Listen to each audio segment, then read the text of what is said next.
Hi guys, sorry to interrupt your viewing, but please subscribe to the channel and like this video. Thank you. You seriously can't just do this one thing for me? My brother, Adam, crossed his arms over his chest, tilting his head slightly, wearing that same patronizing look he had perfected over the years, the one that made it clear he thought I was being completely unreasonable for daring to hesitate. That's what family does, you know. We help each other.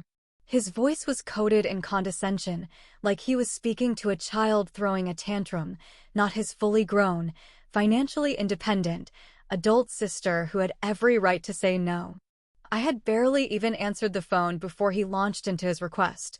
No, not request, because requests involve giving someone the option to decline. This was an expectation, one he had already decided I would agree to, one he had apparently not even considered the possibility of me refusing. He had called me with the same energy someone might have if they were simply confirming a delivery or checking on a reservation, as if my time, my life, and my priorities were secondary to whatever he and his wife had planned for themselves. I exhaled slowly, gripping my phone a little tighter, already knowing exactly where this conversation was going. Wait, just to be clear, I said, keeping my voice as neutral as possible, you're asking me to watch all 3 kids. For free. For 2 full weeks. While you and Lauren go on vacation. There was a brief pause, just long enough for me to hear the barely contained irritation in his sigh. Yeah, Claire, he said, dragging out my name like I was being deliberately obtuse. We've been planning this for months.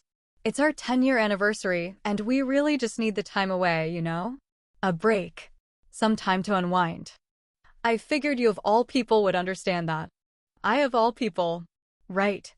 Because as far as Adam was concerned, my life was an endless stretch of free time, completely devoid of responsibilities, just waiting for someone, him, specifically, to come along and give it purpose. Because I wasn't married, because I didn't have kids, because I worked from home and didn't have a boss breathing down my neck, he had somehow decided that meant my time was open for the taking. I pressed my fingers to my temple, already feeling the headache creeping in. Adam, I love my nieces and nephew, you know I do, but oh my God, he groaned, cutting me off before I could finish. It's not that hard, Claire. They're not babies, you won't have to do everything for them. And it's family, for crying out loud. It's not like we're asking a stranger to do it. I closed my eyes for a second, steadying myself before responding, because if there was one thing Adam was good at, it was making me feel like the unreasonable one. I get that, but 2 weeks is a lot, Adam. That's a full-time job, plus overtime, and I have my own commitments. I can't just drop everything and play nanny while you two go sip cocktails on the beach. There was a long silence on the other end of the line, and I knew that was the exact moment he had decided I was the problem. Not the fact that he had planned an entire child-free luxury vacation without figuring out childcare first. Not the fact that he had assumed I would rearrange my entire schedule to accommodate his needs. No, the problem, in his mind, was me selfish, unhelpful, unwilling to sacrifice for family me. He let out a sharp, humorless laugh. Wow. Okay. Wow. So that's how it is, huh? I braced myself. Here it comes. I just don't get how you can be so selfish sometimes, Claire, he said, his voice dripping with disappointment, as if I had just admitted to kicking a puppy. You don't even have kids, you don't have anyone depending on you, you don't have any real obligations. What do you even do with your time? Sit around at home all day. I gritted my teeth, staring at the wall, gripping the phone so tightly I thought it might crack. It was amazing how quickly he had shifted from asking me for a favor to attacking me for not immediately complying. I work, Adam, I said, my voice clipped. Just because I don't have an office to go to doesn't mean I'm not busy. Oh, please, he scoffed, clearly unimpressed. You work for yourself, you make your own schedule. What's stopping you from pushing a few things around so you can actually help your family for once? For once. As if I hadn't spent years being the reliable one, the flexible one, the one who picked up the slack when he and Lauren needed a break. As if I hadn't already sacrificed weekends, rearranged my own plans, and put my own priorities on the back burner more times than I could count. But now, the one time I said no, suddenly I was the selfish one. I can't do it, Adam, I said firmly, no longer interested in sugarcoating my refusal. I'm not available. Another long pause. Then a low, condescending chuckle. You'll change your mind, he said, with the kind of infuriating confidence that made my blood boil. You always do. I clenched my jaw, biting back every sharp response that was sitting on the tip of my tongue, every frustrated "not this time," every sarcastic "we'll see about that." Because I already knew the truth, Adam expected me to cave, because that's what I had always done before.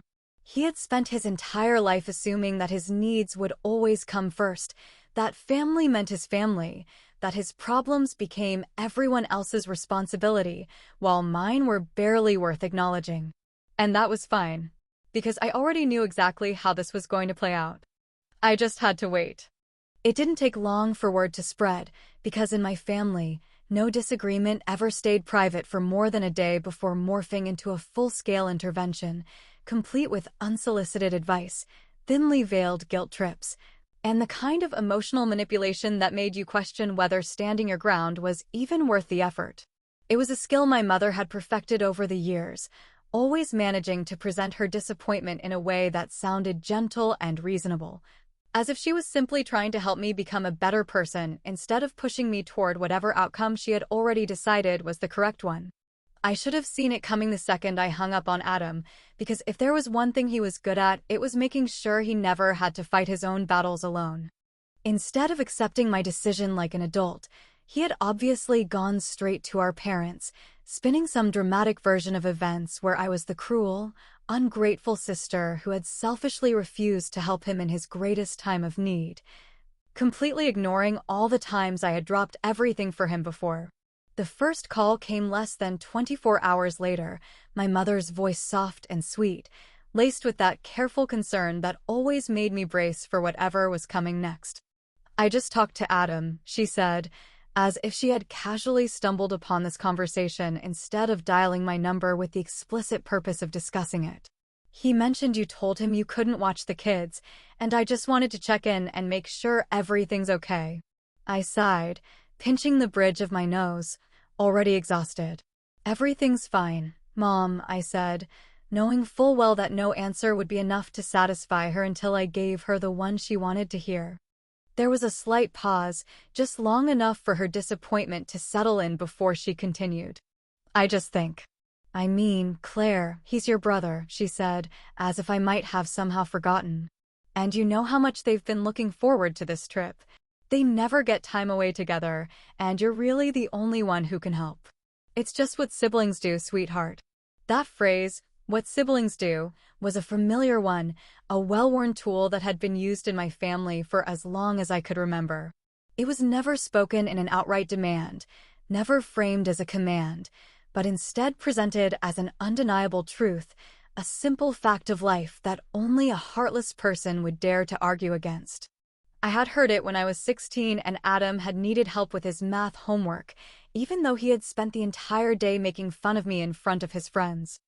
I had heard it when I was 23 and he needed a ride to a job interview after blowing all his money on a weekend trip to Vegas. I had heard it when I was 29 and he needed a loan because his car had broken down, even though he still hadn't paid me back for the previous 2 times I had helped him.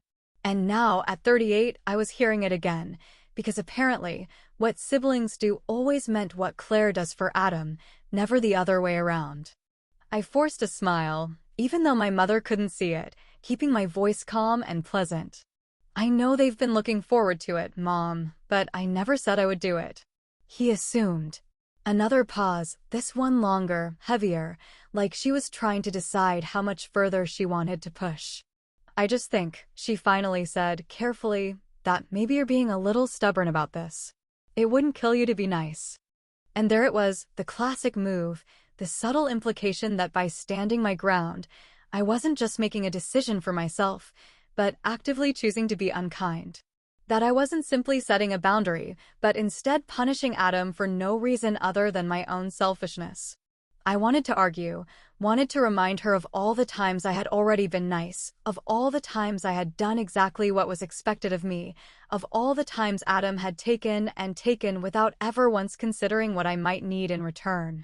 But I knew how this game worked, and I knew that no matter how valid my reasons were, the only thing my mother would hear was that I was refusing to help my brother. So instead, I simply hummed in response, neither agreeing nor disagreeing, offering just enough sound to make her believe I was thinking about it. The conversation ended soon after, but I knew it wasn't over, not really. And sure enough, less than a day later, my father called. Now, my father was a man of few words, the kind of person who rarely involved himself in family drama unless it directly affected him. He had always been the quieter parent, the one who let my mother handle the emotional labor of managing relationships. But when he did speak, his words carried weight, even when they weren't particularly long-winded. "Hey, kiddo," he greeted me, his voice casual, like he was about to ask about the weather. "Your mom told me about the thing with Adam." I sighed. "Oh, did she?" My father chuckled, low and knowing. "Look, I'm not getting in the middle of this," he said, which was always exactly what someone said when they were about to get in the middle of something. "But you know, it wouldn't kill you to help out. They're family." I inhaled slowly, staring at the ceiling, willing myself to stay calm. "It also wouldn't kill Adam to make sure he has childcare before booking a vacation," I said, my voice deceptively light. There was a beat of silence, and I could practically hear my father shrug through the phone. "Guess that's true," he admitted. "But you know how he is." And that was the problem, wasn't it? We all knew how Adam was. We had always known. And instead of holding him accountable, instead of ever making him face the consequences of his own entitlement, the family had just adjusted around it, bending whenever necessary, making room for his irresponsibility like it was an immovable force of nature instead of something he had chosen to be. I didn't argue. I didn't yell. I didn't defend myself or list all the reasons why this expectation was unreasonable. I just let my father talk, let my mother sigh, let Adam continue believing that I was the weak link in this equation, that I would inevitably crumble under the weight of family pressure like I always had before. Because that was the best part. I already knew he had booked the tickets. And now, I was just waiting for the right moment to tell him exactly what I had planned for that week. The trick was simple: don't argue, don't push back, don't give him anything to latch onto. Just let him assume, let him believe, let him build up his own false sense of certainty until he had no choice but to fall straight into the trap he had set for himself. So that's exactly what I did. I stopped fighting, I stopped explaining, and I stopped giving him anything concrete to work with. Instead, I simply let him talk, let him work himself deeper into his own fantasy, let him convince himself that I was, as always, going to fold under the weight of his expectations. The first few days after our argument, Adam didn't reach out, most likely giving me time to cool off, which, in his mind, meant giving me time to come to my senses and realize that, of course, I was going to do this for him. That was the thing about my brother: he didn't believe in no when it came for me. He didn't believe in boundaries, not when they inconvenienced him, and he certainly didn't believe I had any real ability to stand firm when he applied the right amount of pressure. But the funniest part? He never even asked again. He didn't follow up, didn't check in, didn't try to persuade me further. He simply assumed that my silence meant I had given up, that my refusal was temporary, that I was quietly preparing to accept my role as his unpaid, overworked, completely unappreciated babysitter. He had already decided I would do it, so why bother asking for confirmation? I saw the proof of that assumption everywhere, especially in the way he started talking about their vacation as if it was set in stone, bragging to anyone who would listen about the incredible trip they had planned, throwing out details about the oceanfront suite, the all-inclusive meals, the couple's spa treatments, all with that smug certainty that only came from someone who had never once considered the possibility of things not working out exactly how he imagined. At Sunday dinner, just a week after our argument, I sat across from him at my parents' house, picking at my food while he talked about his upcoming getaway like it was already a done deal. "We got a hell of a deal on the resort," he said, grinning as he scrolled through pictures on his phone, flashing them across the table as if we were supposed to be impressed. 15 days in paradise. No work, no stress, just sun, drinks, and peace. I cannot wait. "Lauren," sitting beside him, laughed as she refilled her wine glass, shaking her head in exaggerated relief. "Oh my God, you have no idea how much we need this," she added, leaning into Adam's shoulder.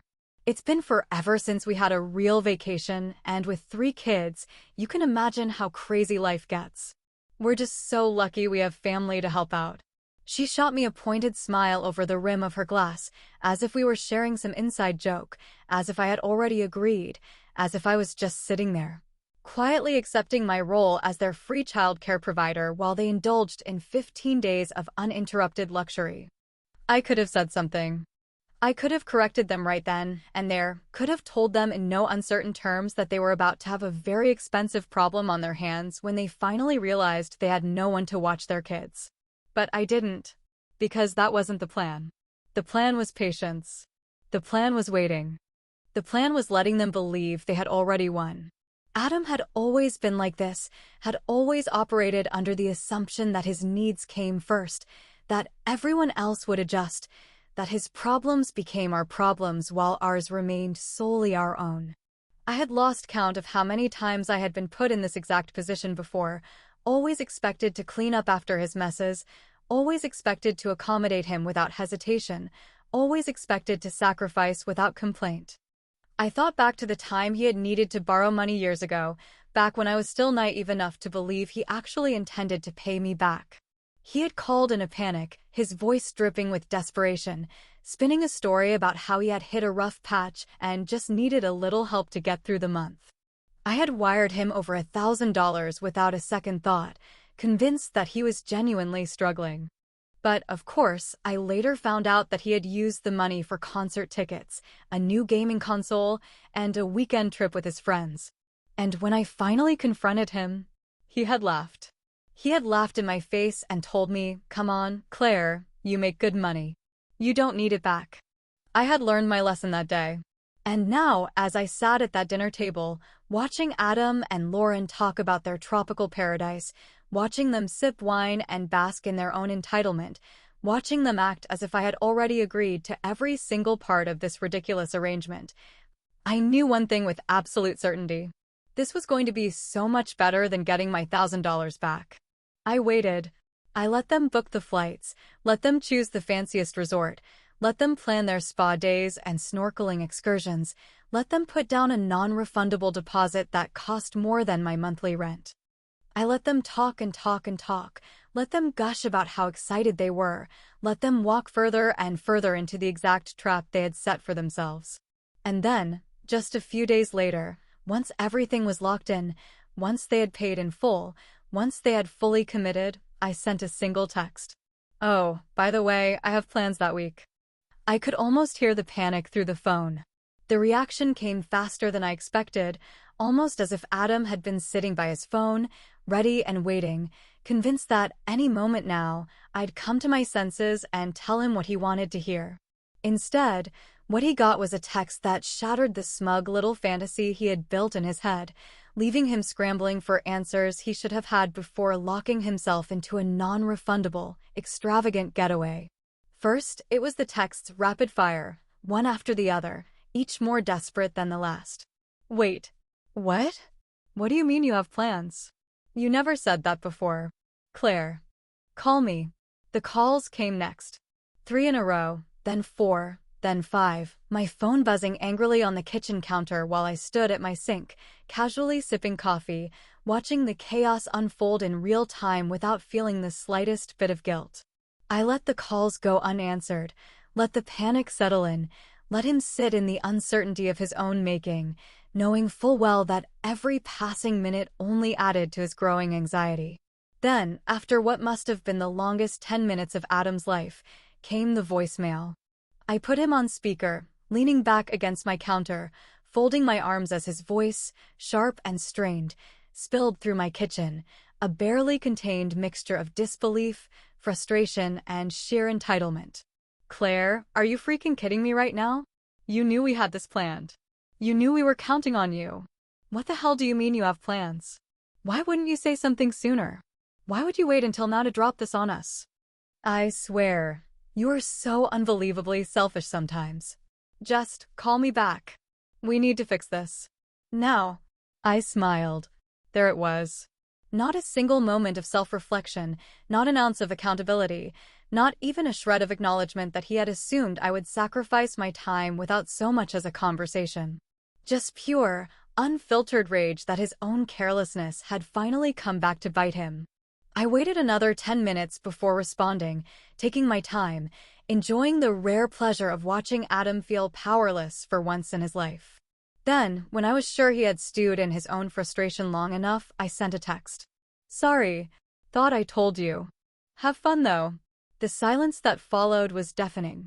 For about an hour, I didn't hear anything, which meant Adam was either pacing his house, trying to figure out his next move, or already on the phone with Lauren, frantically trying to come up with a solution that didn't involve admitting he had been wrong. Then, right on cue, Lauren entered the chat. Her text was exactly what I expected, passive-aggressive, polished, just condescending enough to make it clear she believed I was in the wrong without outright saying it. Hey Claire. Just wanted to reach out because Adam is really upset and, honestly, we're both a little confused.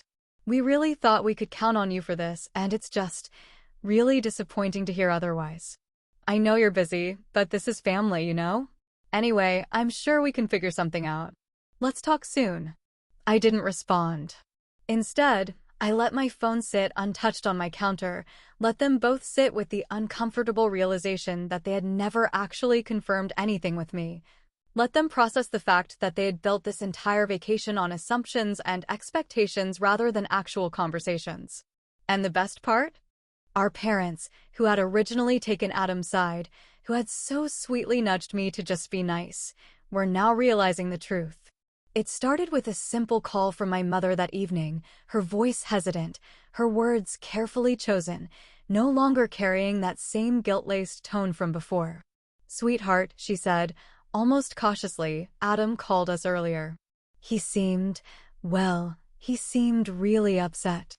I hummed, waiting for her to get to the point. She sighed, like she wasn't sure she wanted to say it. "Did you ever actually tell him you were going to watch the kids?" I grinned. There it was. The cracks were forming. I kept my voice as neutral as possible, keeping any trace of satisfaction far away from my words. "No, Mom. I didn't. I told him I couldn't." Another sigh, heavier this time. "And he just assumed you would anyway?" "Yep," I said, popping the P for emphasis. A long pause. Then, finally, the thing I had been waiting for. "Well," she murmured, as if she was only just now putting the pieces together, "I suppose that is his own fault, isn't it?" I almost laughed. The shift was happening. Adam was losing control of the narrative. And then, just when I thought it couldn't get any better, my phone buzzed again with a new text from him, one last, desperate attempt to salvage what was left of his doomed vacation. "Fine. We'll pay you. Just name your price." "Oh, Adam. You have no idea how much this is going to cost you." I let Adam's last text sit unanswered for a little while, just long enough to let him wonder if maybe, just maybe, he had found the magic words that would finally make me cave. He had burned through every other tactic already, manipulation, guilt, outright anger. So now he had resorted to something he had never tried before, actually offering to pay me. The thought alone was almost amusing, because I knew he wasn't offering out of fairness or respect for my time. He was offering because he was desperate, because he had backed himself into a corner, because he had assumed for so long that I was his safety net and was now flailing wildly without one. So I took my time. I made myself a cup of tea, curled up on my couch, and watched an entire episode of my favorite show before finally picking up my phone, smiling slightly as I typed my response. "Oh, I'd love to help. My rate is $40 an hour." I hit send. And then, just because I wanted to make absolutely sure he understood the reality of what he had asked me to do for free, I followed up with another text, laying it out as clearly as possible. Since it's 3 kids, full-time care, overnight supervision, and 2 full weeks, that comes out to about $10,000. Let me know if you want to send a deposit. The silence that followed was beautiful. No instant rebuttal. No immediate rant. No flood of texts demanding an explanation. Just nothing. A quiet void where his smug entitlement had once been, a perfect, echoing pause that told me he had finally realized just how badly he had screwed himself over. And then my phone rang. I answered casually, placing him on speakerphone, leaning back into my couch with a sigh of absolute contentment. "Hey, Adam," I greeted, as if I didn't already know exactly why he was calling. "What the hell is wrong with you?" His voice came through the speaker, not as controlled or as measured as before, but unfiltered, raw, and furious. "Are you seriously trying to charge me 10 grand? You're joking, right? Please tell me you're joking." I took a sip of my tea, letting a bead of silence pass before responding. "Oh, I thought family doesn't charge family?" I said sweetly, throwing his own words back at him, savoring the way I could practically hear his blood pressure rising through the phone. "But if you've changed your mind and now understand that babysitting for 2 weeks is actual work, then yeah, I'd be happy to do it. For my rate." "This is insane, Claire," he snapped, his voice cracking slightly. "Nobody pays that much for a babysitter. You're being ridiculous." I shrugged, even though he couldn't see me. "Oh, I don't know, Adam," I mused, tilting my head slightly. "That's actually the going rate for professional childcare providers, especially for multiple kids over an extended period of time. But hey, if that's too expensive for you, maybe you should look into other options." "I don't have other options, Claire," he barked, his frustration reaching its peak. "That's the whole damn point. Our vacation is in a week. What the hell are we supposed to do now?" I smiled into my tea. That was his problem, not mine. I didn't answer. And for a moment, I thought maybe, just maybe, he was finally going to accept defeat. But then came Lauren. She must have been standing right next to him, because suddenly, I heard her voice in the background, sharp and dripping with condescension, speaking at me rather than to me. "You know, Claire, I really don't understand why you're doing this," she said, as if she were speaking to a petulant child rather than a grown woman. "We've always done so much for you. I mean, we never ask for anything, and the one time we do, you turn it into some kind of power trip." I exhaled through my nose, already bored. "Lauren, I don't remember asking you for anything," I said, voice even, unimpressed. "But I do remember you and Adam assuming I would drop everything to babysit for free, booking a vacation without confirming, and then gaslighting me when I said no." Lauren scoffed. "Oh, come on, Claire. It's not that big of a deal." I grinned. "Then it shouldn't be that big of a deal to find another babysitter," I said smoothly, watching the seconds tick by on the screen, wondering just how long it would take before they both realized there was absolutely nothing they could say to change my mind. Adam made a frustrated sound, as if he was about to launch into another argument, but I didn't give him the chance. "Well, this has been fun," I said, stretching my legs out, completely at ease. "But I have things to do. Good luck figuring out your babysitting situation. Bye, Adam." And with that, I ended the call. I turned off my phone, tossed it onto the couch beside me, and let out a slow, satisfied sigh, because for once, I wasn't the one scrambling to fix his problems. For once, I wasn't the one being taken advantage of. For once, Adam was dealing with the consequences of his choices. And the best part? There was nothing he could do about it.